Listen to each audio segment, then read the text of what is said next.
ഉൽപ്പത്തി പുസ്തകം 31 അധ്യായം. യാക്കോബ് ഒളിച്ചോടുന്നു. ലാബാന്റെ മക്കൾ ഇങ്ങനെ പറയുന്നത് യാക്കോബ് കേട്ടു. നമ്മുടെ പിതാവിൻ്റെ സ്വത്തെല്ലാം യാക്കോബ് കൈവശപ്പെടുത്തി. നമ്മുടെ പിതാവിൻ്റെ മുതലുകൊണ്ടാണ് അവൻ ഈ സ്വത്തൊക്കെ സമ്പാദിച്ചത്. ലാബാന് തന്നോട് പണ്ടത്തെ പോലെ താല്പര്യമില്ലെന്ന് അവൻ്റെ മുഖഭാവത്തിൽ നിന്ന് യാക്കോബിന് മനസ്സിലായി. കർത്താവ് യാക്കോബിനോട് അരുളി ചെയ്തു, നിന്റെ പിതാക്കന്മാരുടെയും ചാർച്ചക്കാരുടെയും നാട്ടിലേക്ക് തിരിച്ചു പോകുക. ഞാൻ നിന്നോടു കൂടെ ഉണ്ടായിരിക്കും. യാക്കോബ് റാഹേലിനെയും ലേയായെയും താൻ ആട് മേയിച്ചിരുന്ന വയലിലേക്ക് വിളിപ്പിച്ചു. അവൻ അവരോട് പറഞ്ഞു, മുമ്പത്തെ പോലെയല്ല നിങ്ങളുടെ പിതാവിന് എന്നോടുള്ള മനോഭാവം. എന്നാൽ എൻ്റെ പിതാവിൻ്റെ ദൈവം എൻ്റെ കൂടെ ഉണ്ടായിരുന്നു. എൻ്റെ കഴിവ് മുഴുവനും ഉപയോഗിച്ച് നിങ്ങളുടെ പിതാവിനു വേണ്ടി ഞാൻ പണിയെടുത്തിട്ടുണ്ടെന്ന് നിങ്ങൾക്കറിയാമല്ലോ. എന്നിട്ടും നിങ്ങളുടെ പിതാവ് എന്നെ ചതിക്കുകയും 10 തവണ എൻ്റെ കൂലിയിൽ മാറ്റം വരുത്തുകയും ചെയ്തു. പക്ഷേ എന്നെ ദ്രോഹിക്കാൻ ദൈവം അവനെ അനുവദിച്ചില്ല. പുള്ളിയുള്ള ആടുകളായിരിക്കും നിന്റെ കൂലിയെന്ന് അവൻ പറഞ്ഞാൽ എല്ലാ ആടുകളും പുള്ളിയുള്ളതിനെ പ്രസവിക്കും. അതല്ല, വരയുള്ള ആടുകളായിരിക്കും നിനക്ക് കൂലിയെന്ന് അവൻ പറഞ്ഞാൽ ആടുകളൊക്കെയും വരയുള്ളതിനെ പ്രസവിക്കും. അങ്ങനെ ദൈവം നിങ്ങളുടെ പിതാവിൻ്റെ ആടുകളെ അവനിൽ നിന്ന് എടുത്ത് എനിക്ക് തന്നിരിക്കുന്നു. ആടുകൾ ഇണചേരുന്ന കാലത്ത് എനിക്കുണ്ടായ സ്വപ്നത്തിൽ ഞാൻ തലയുയർത്തി നോക്കിയപ്പോൾ ഇണചേരുന്ന മുട്ടാടുകളൊക്കെ പൊട്ടും പുള്ളിയും വരെയുള്ളവയുമായിരുന്നു. അപ്പോൾ ദൈവത്തിൻ്റെ ദൂതൻ സ്വപ്നത്തിൽ യാക്കോബേ എന്ന് വിളിച്ചു. ഇതാ ഞാൻ എന്ന് ഞാൻ വിളി കേട്ടു. ദൂതൻ പറഞ്ഞു, തല ഉയർത്തി നോക്കുക. ഇണചേരുന്ന മുട്ടാടുകളെല്ലാം പൊട്ടും പുള്ളിയും വരെയുമുള്ളവയാണ്. ലാബാൻ നിന്നോട് ചെയ്യുന്നതൊക്കെ ഞാൻ കാണുന്നുണ്ട്. നീ കൽത്തൂണിന് അഭിഷേകം ചെയ്യുകയും വ്രതമെടുക്കുകയും ചെയ്ത സ്ഥലമായ ബഥേലിലെ ദൈവമാണ് ഞാൻ. എഴുന്നേറ്റ് ഇവിടം വിട്ട് നിന്റെ ചാർച്ചക്കാരുടെ നാട്ടിലേക്ക് തിരിച്ചു പോവുക. റാഹേലും ലേയായും പറഞ്ഞു, നമ്മുടെ പിതാവിൻ്റെ വീട്ടിൽ നമുക്ക് എന്തെങ്കിലും ഓഹരിയോ അവകാശമോ ഉണ്ടോ? നമ്മളെ അന്യരായിട്ടല്ലേ അവൻ കരുതുന്നത്? നമ്മെ വിൽക്കുകയും കിട്ടിയ പണം തിന്ന് നശിപ്പിക്കുകയുമല്ലേ ചെയ്തത്? നമ്മുടെ പിതാവിൽ നിന്ന് ദൈവം എടുത്തു മാറ്റിയ സ്വത്തെല്ലാം നമുക്കും നമ്മുടെ മക്കൾക്കും അവകാശപ്പെട്ടതാണ്. അതിനാൽ ദൈവം അങ്ങയോട് കൽപ്പിച്ചത് ചെയ്യുക. യാക്കോബ് മക്കളെയും ഭാര്യമാരെയും ഒട്ടകപ്പുറത്ത് കയറ്റി. അവർ കാലികളെയും ആടുമാടുകളെയും തെളിയിച്ചുകൊണ്ട് പാദാൻ ആരാമിൽ വെച്ച് സമ്പാദിച്ച സകല സ്വത്തുക്കളുമായി കാനാൻ ദേശത്ത് തൻ്റെ പിതാവായ ഇസഹാക്കിൻ്റെ അടുത്തേക്ക് പുറപ്പെട്ടു. ലാബാൻ ആടുകളുടെ രോമം വെട്ടാൻ പോയിരിക്കുകയായിരുന്നു. റാഹേൽ തൻ്റെ പിതാവിൻ്റെ കുലദേവന്മാരുടെ വിഗ്രഹങ്ങളെല്ലാം കട്ടെടുത്തു. അരമായനായ ലാബാനെ യാക്കോബ് കബളിച്ച് സ്ഥലം വിട്ടുപോകാൻ ഉദ്ദേശിക്കുന്ന കാര്യം അവനെ അറിയിച്ചില്ല. തനിക്കുള്ളതെല്ലാം എടുത്തുകൊണ്ടാണ് അവൻ സ്ഥലം വിട്ടത്. അവൻ നദി കടന്ന് മലമ്പ്രദേശമായ ഗിലെയാദിന് നേരെ തിരിഞ്ഞു. ലാബാൻ പിന്തുടരുന്നു. യാക്കോബ് ഒളിച്ചുപോയ കാര്യം 3-ാം ദിവസമാണ് ലാബാൻ അറിഞ്ഞത്. തൻ്റെ സഹോദരന്മാരെയും കൂട്ടി ലാബാൻ 7 ദിവസം യാക്കോബിനെ പിന്തുടർന്ന് മലമ്പ്രദേശമായ ഗിലെയാദിൽ വെച്ച് അവൻ്റെ അടുക്കൽ എത്തിച്ചേർന്നു. എന്നാൽ ദൈവം രാത്രി ഒരു സ്വപ്നത്തിൽ പ്രത്യക്ഷപ്പെട്ട് അരമായനായ ലാബാനോട് പറഞ്ഞു, നല്ലതോ ചീത്തയോ ആയ ഒരു വാക്കുപോലും യാക്കോബിനോട് പറയാതിരിക്കാൻ സൂക്ഷിച്ചു കൊള്ളുക. യാക്കോബ് മലമ്പ്രദേശത്ത് കൂടാരമടിച്ചിരിക്കെ ലാബാൻ അവൻ്റെ മുൻപിൽ കടന്നു. തൻ്റെ ചാർച്ചക്കാരുമൊത്ത് ലാബാനും ഗിലെയാദിലെ മലമ്പ്രദേശത്ത് കൂടാരമടിച്ചു. ലാബാൻ യാക്കോബിനോട് ചോദിച്ചു, നീ എന്താണ് ഈ ചെയ്തത്? എന്നെ കബളിപ്പിച്ച് വാളാൽ നേടിയ തടവുകാരെ പോലെ എൻ്റെ പെൺമക്കളെ കൊണ്ടുപോകുന്നത് എന്തുകൊണ്ട്? എന്നെ കബളിപ്പിച്ച് എന്നോട് പറയാതെ ഒളിച്ചോടിയത് എന്തിനാണ്? ഞാൻ ആഹ്ലാദത്തോടെ പാട്ടുപാടി കിന്നരവും വീണയും വായിച്ച് നിങ്ങളെ യാത്രയാക്കുമായിരുന്നല്ലോ. എനിക്ക് എൻ്റെ പുത്രന്മാരെയും പുത്രിമാരെയും ചുംബിക്കുന്നതിന് അവസരം തരാത്തതെന്ത്? നീ ബുദ്ധിശൂന്യമായിട്ടാണ് പ്രവർത്തിച്ചത്. നിന്നെ ഉപദ്രവിക്കാൻ എനിക്ക് കഴിയും. എന്നാൽ നല്ലതോ ചീത്തയോ ആയതൊന്നും യാക്കോബിനോട് പറയാതിരിക്കാൻ സൂക്ഷിക്കുക എന്ന് നിങ്ങളുടെ പിതാവിൻ്റെ ദൈവം കഴിഞ്ഞ രാത്രി എന്നോട് പറഞ്ഞു.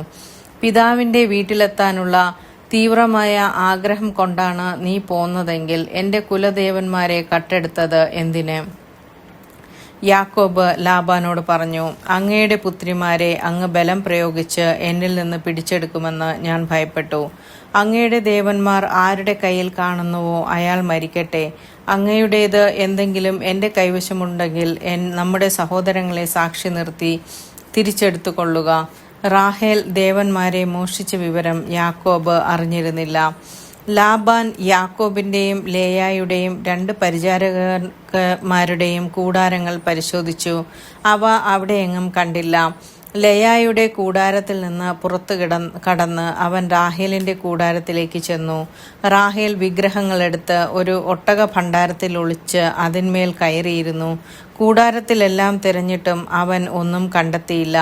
റാഹേൽ പിതാവിനോട് പറഞ്ഞു, അങ്ങയുടെ മുൻപിൽ എനിക്ക് എഴുന്നേൽക്കാൻ കഴിയാത്തതിൽ അങ്ങ് കോപിക്കരുതേ. എനിക്കിപ്പോൾ മാസമുറയാണ്. അവൻ തിരഞ്ഞെങ്കിലും വിഗ്രഹങ്ങൾ കണ്ടെത്തിയില്ല. അപ്പോൾ രോഷാകുലനായ യാക്കോബ് ലാബാനോട് കയർത്തു. അവൻ ചോദിച്ചു, എൻ്റെ പേരിലുള്ള കുറ്റം എന്താണ്? ഇത്ര ആവേശത്തോടെ എൻ്റെ പിന്നാലെ പാഞ്ഞു വരാൻ എന്ത് തെറ്റാണ് ഞാൻ ചെയ്തത്? എൻ്റെ സാധനങ്ങളൊക്കെ പരിശോധിച്ചില്ലേ? അങ്ങയുടെ വീട്ടുവകൾ എന്താണ് അതിൽ കണ്ടെത്തിയത്? അങ്ങയുടെയും എൻ്റെ സഹോദരങ്ങളുടെയും മുൻപിൽ അവയൊക്കെ നിർത്തിവെക്കുക. അവർ വിധി പറയട്ടെ. 20 കൊല്ലം ഞാൻ അങ്ങയുടെ കൂടെയായിരുന്നു. അങ്ങയുടെ ചെമ്മരിയാടുകൾക്കും കോലാടുകൾക്കും ഗർഭഛിദ്രം സംഭവിച്ചിട്ടില്ല. അങ്ങയുടെ മുട്ടാടുകളെ ഞാൻ കൊന്നു തിന്നിട്ടില്ല. കാട്ടുമൃഗങ്ങൾ കടിച്ചുകീറിയവയെ ഞാൻ അങ്ങയുടെ അടുത്ത് കൊണ്ടുവന്നിട്ടില്ല. ആ നഷ്ടം ഞാൻ തന്നെ സഹിച്ചു. രാത്രിയിലോ പകലോ കളവു പോയവയ്ക്കും അങ്ങ് എന്നിൽ നിന്ന് നഷ്ടപരിഹാരം ഈടാക്കിയിരുന്നു. അതായിരുന്നു എൻ്റെ സ്ഥിതി. പകൽ ചൂടും രാത്രി തണുപ്പും എന്നെ കാർന്നു തിന്നു. ഉറക്കം എൻ്റെ കണ്ണുകളിൽ നിന്ന് ഓടിയകന്നു. 20 കൊല്ലം ഞാൻ അങ്ങയുടെ വീട്ടിലായിരുന്നു. 14 കൊല്ലം അങ്ങയുടെ 2 പെൺമക്കൾക്ക് വേണ്ടിയും 6 കൊല്ലം ആടുകൾക്ക് വേണ്ടിയും ഞാൻ വേല ചെയ്തു. 10 തവണ അങ്ങ് എൻ്റെ കൂലിയിൽ മാറ്റം വരുത്തി. എൻ്റെ പിതാവായ അബ്രഹാത്തിൻ്റെ ദൈവവും ഇസഹാക്കിൻ്റെ ഭയവുമായവൻ എൻ്റെ ഭാഗത്തില്ലായിരുന്നുവെങ്കിൽ അങ്ങ് എന്നെ വെറും കൈയോടെ പറഞ്ഞുവിടുമായിരുന്നു. എൻ്റെ കഷ്ടപ്പാടുകളും ദേഹാധ്വാനവും ദൈവം കണ്ടു. അതുകൊണ്ടാണ് കഴിഞ്ഞ രാത്രി അവിടുന്ന് അങ്ങയെ ശകാരിച്ചത്. ലാബാനുമായി ഉടമ്പടി. ലാബാൻ യാക്കോബിനോട് പറഞ്ഞു, ഈ പെൺമക്കൾ എൻ്റെ പുത്രിമാരാണ്. ഈ കുട്ടികൾ എൻ്റെ കുട്ടികളും ഈ ആട്ടിൻകൂട്ടവും എൻ്റേതു തന്നെ. ഈ കാണുന്നതൊക്കെ എൻ്റേതാണ്. എൻ്റെ ഈ പെൺമക്കൾക്കും അവർക്കുണ്ടായ കുട്ടികൾക്കും വേണ്ടി എന്താണ് എനിക്കിന്ന് ചെയ്യാൻ കഴിയുക? നമുക്കൊരു ഉടമ്പടി ഉണ്ടാക്കാം. എനിക്കും നിനക്കും മധ്യേ അതൊരു സാക്ഷ്യമായിരിക്കട്ടെ.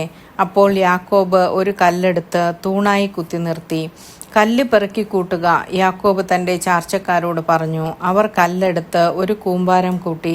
ആ കൂമ്പാരത്തിന്മേലിരുന്ന് അവർ ഭക്ഷണം കഴിച്ചു.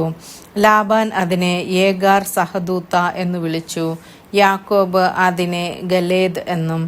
ഈ കൽക്കൂമ്പാരം എനിക്കും നിനക്കും മധ്യേ സാക്ഷിയായിരിക്കും എന്ന് ലാബാൻ പറഞ്ഞു. അതുകൊണ്ടാണ് ഗലേദ് എന്ന് അതിന് പേര് ലഭിച്ചത്. തൂണിന് മിസ്പ എന്ന് പേരിട്ടു. കാരണം ലാബാൻ പറഞ്ഞു, നാം പരസ്പരം പിരിഞ്ഞിരിക്കുമ്പോൾ കർത്താവ് എനിക്കും നിനക്കും മധ്യേ കാവലായിരിക്കട്ടെ.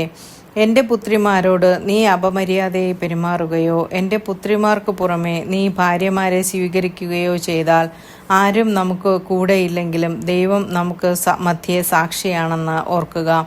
ലാബാൻ യാക്കോബിനോട് പറഞ്ഞു, എനിക്കും നിനക്കും മധ്യേ ഞാൻ ഉയർത്തിയിരിക്കുന്ന ഈ തൂണും കൽക്കൂമ്പാരവും കാണുക. നിന്നെ ഉപദ്രവിക്കാൻ ഈ കൂമ്പാരത്തിന് അപ്പുറത്തേക്ക് ഞാനും എന്നെ ഉപദ്രവിക്കാൻ ഈ കൂമ്പാരത്തിനും തൂണിനും ഇപ്പുറത്തേക്ക് നീയും കടക്കുകയില്ല എന്നതിന് ഈ കൂമ്പാരവും തൂണും സാക്ഷിയായിരിക്കട്ടെ. അബ്രഹാത്തിൻ്റെയും നാഹോറിൻ്റെയും അവരുടെ പിതാവിൻ്റെയും ദൈവം നമുക്ക് മധ്യേ വിധിയാളനായിരിക്കട്ടെ. യാക്കോബും തൻ്റെ പിതാവായ ഇസഹാക്ക് ഭയപ്പെട്ടിരുന്ന ദൈവത്തിൻ്റെ നാമത്തിൽ സത്യം ചെയ്തു. മലമുകളിൽ യാക്കോബ് ബലിയർപ്പിക്കുകയും അപ്പം ഭക്ഷിക്കാൻ തൻ്റെ ചാർച്ചക്കാരെ ക്ഷണിക്കുകയും ചെയ്തു. അവർ അപ്പം ഭക്ഷിച്ച് രാത്രി മുഴുവൻ മലമുകളിൽ കഴിച്ചുകൂട്ടി. ലാബാൻ അതിരാവിലെ എഴുന്നേറ്റ് തൻ്റെ മക്കളെയും മക്കളുടെ മക്കളെയും ചുംബിക്കുകയും അനുഗ്രഹിക്കുകയും ചെയ്തിട്ട് വീട്ടിലേക്ക് മടങ്ങി. ആമേൻ.